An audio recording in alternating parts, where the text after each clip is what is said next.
지난해 우리나라 외국인 유학생 수가 30만 명을 넘으며 역대 최고치를 기록했습니다.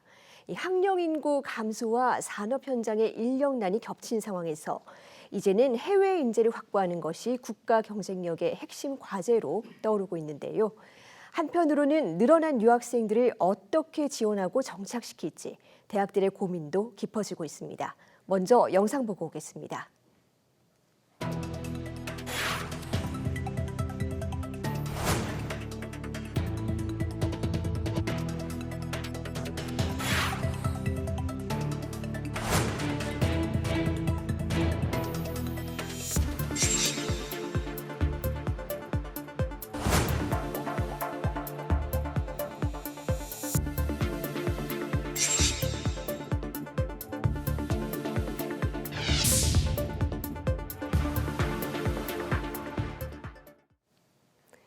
네, 외국인 유학생 30만 시대, 그 이후로 나가기 위한 대학들의 과제를 고민해 봅니다.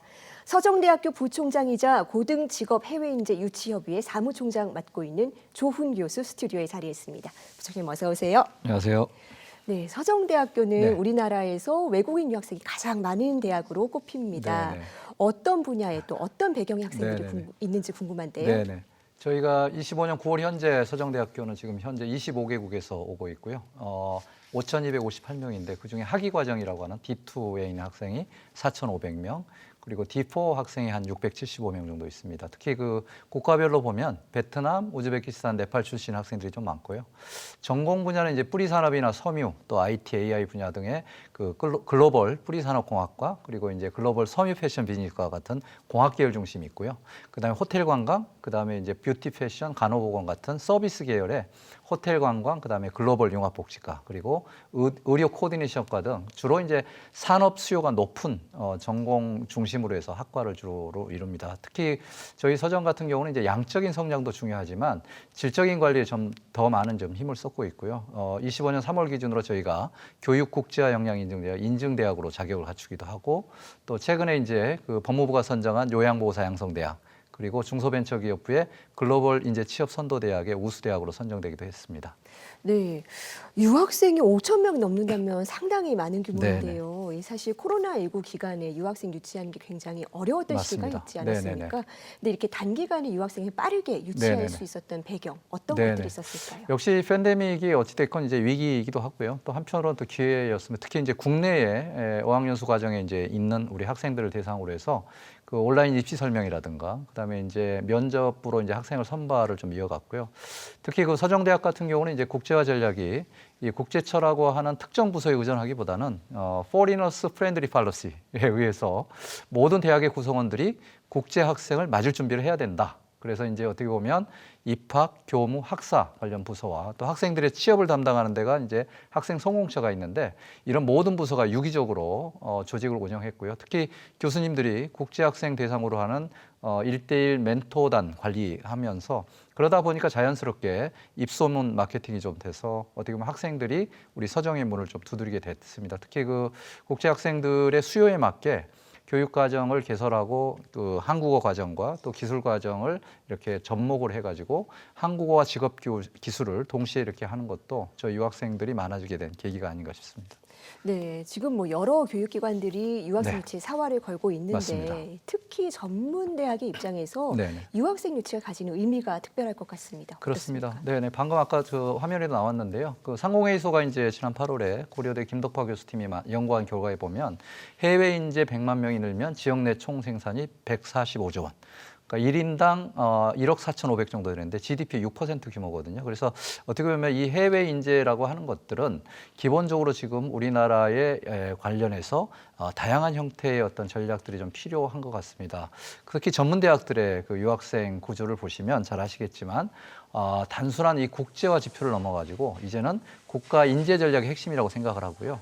또 우리 사회가 인구 절벽으로 인한 청년 인력 부족을 겪고 있기 때문에 이 숙련된 외국인 유학생은 새로운 산업 현장의 동력이 될 것 같습니다. 특히 전문대학 같은 경우는 실무 중심 교육을 제공하기 때문에 빠르게 적응하고 또 빠르게 현장에 투입할 수 있고, 동시에 지역 정주, 그리고 지방 소멸 대응에도 기여할 것 같습니다. 그래서 유학생 한 명이 소비, 주거, 일자리 등 다양한 이제 경제 효과를 창출하기 때문에 이 지역 경제 활성화에도 굉장히 도움이 될 것 같습니다. 그래서 전문대학 유학생 유치가 이제 인력 확보, 그다음에 지역 균형, 그다음에 글로벌 네트워크 확장의 세 축을 이루는 중심 축이 되는 중요한 전략이라고 생각합니다.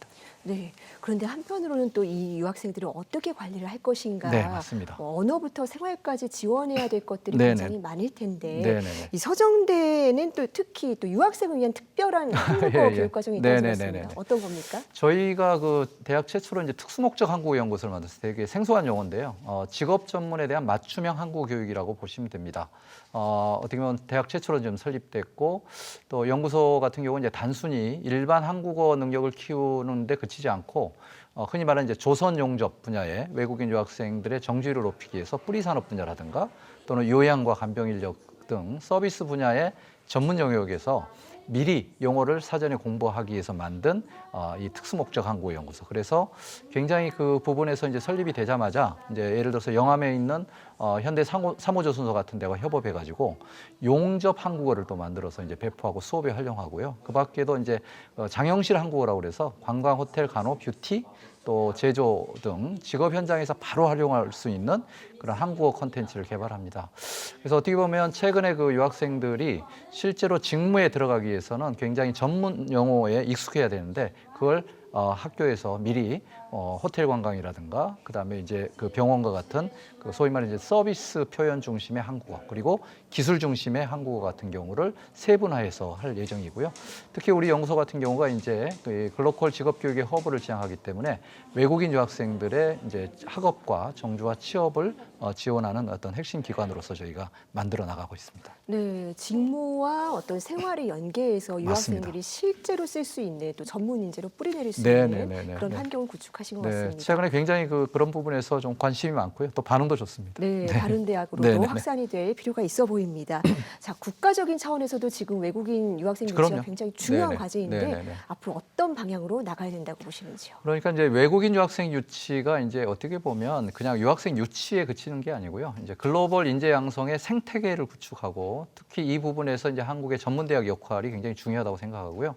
각국의 어떤 직업훈련 기관과 협력을 해가지고 또 공동교육 과정을 만들고 그런 모델을 만들어서 우리 학생들이 본국에서 기초과정도 이수하고 또 한국에서는 이제 첨단 기술 과정을 배워서 한국에도 정주를 하고 또 본국에 돌아가서 또 일을 할 수 있는 그런 학업과 현장 실습과 그다음에 취업, 그다음에 이제 정주로 이어지는 이 직업 트랙에 대한 부분을 좀 제도화해야 될 것 같고요. 이런 모델이 아마 정착이 된다 그러면 한국이 어떤 중간 허브로서의 아시아 직업 교육의 허브가 될 것이다. 또 최근에 그 AI의 AX 전환과 관련해서도 상당히 중요한 역할을 할 수 있을 것 같고요. 그런 부분에서 외국인 유학생이 단기 체류보다는 한국과 글로벌 협력의 동반자로서 보는 인식 전환이 저는 필요하다고 생각합니다. 단순히 유치하는 걸 넘어서 머물 수 있는 직업 맞습니다. 인재로 키우는 게 네네. 중요하다라고 네네. 말씀해 주셨는데요. 맞습니다. 네. 그다음에 이 제도적으로 뒷받침이 되어야 될 네. 과제들도 있을 것 같습니다. 네, 뭐 가장 시급한 것이 이제 체류 부분하고 이제 취업 관련 비자 제도에 합류해야하는데요. 사실은 법무부가 이미 올해 이제 8월 달에 24개 요양보호사 양성대학 체제가 출범했고 또 작년에는 중소벤처기업부가 주관하는 10개 글로벌 취업인재 선도대학이 또 출범했습니다. 또 올해 아마 이제 11월에 곧 발표를 하겠지만 국내 제조업의 그 미들스킬 인재 양성을 위한 E7M 비자가 이제 신설될 예정으로 있는 등 어떻게 보면 법무부나 중소벤처기업부나 보건복지부, 고용노동부가 힘을 합해서 이렇게 지역 정조와 생산 가능 인력을 메꾸기 위한 일원으로서 이 비자 제도를 개선하기 위해서 많은 노력을 하고 있습니다. 그래서 이것은 어떻게 보면 굉장히 바람직하다고 생각하고요.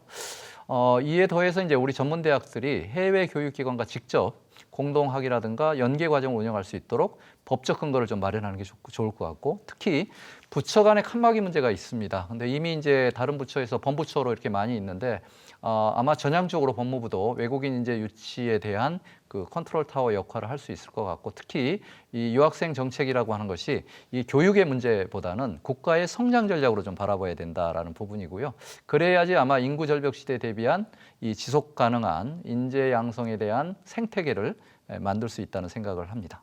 네, 이제는 외국인 유학생 유치를 단순히 학령 인구 감소 네. 대책으로 생각하지 말고 네. 우리 사회에 기여할 수 있는 어떤 전문 인재로 키울 수 있는 방안 네, 네, 전 맞습니다. 사회적으로 고민할 네네네. 필요가 있겠습니다. 네네네. 선생님 오늘 말씀 감사합니다. 잘 네, 들었습니다. 감사합니다.